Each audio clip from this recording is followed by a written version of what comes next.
Bonsoir à toutes et tous. Je voudrais revenir sur deux points de notre conseil communautaire de ce soir.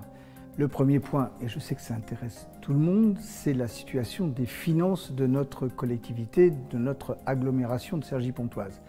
Elle est bonne et ça c'est un point extrêmement important puisque nous sommes à peu près à 32 millions d'excédents bruts, mais surtout notre capacité de remboursement de la dette a diminué, c'est-à-dire que nous avons la capacité de rembourser maintenant l'ensemble de nos dettes en moins de 8 ans. Tout ça a été validé par une agence de notation, Standard & Poor's, qui a noté la communauté d'agglomération et nous restons stables à 2A-.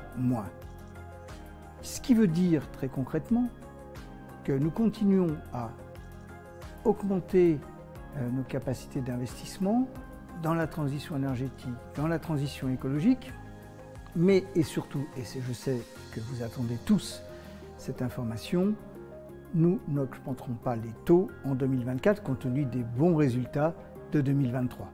2-3 exemples de réalisation de ce compte administratif 2023. En coproduction avec la ville d'Osny, il s'agit du groupe scolaire Saint-Exupéry.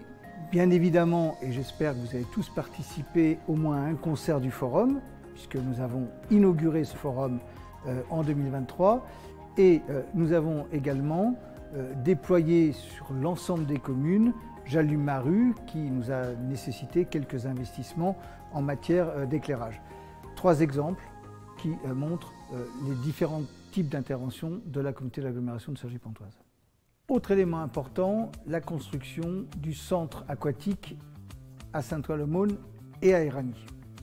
L'objectif, c'est que ça couvre bien évidemment les deux villes.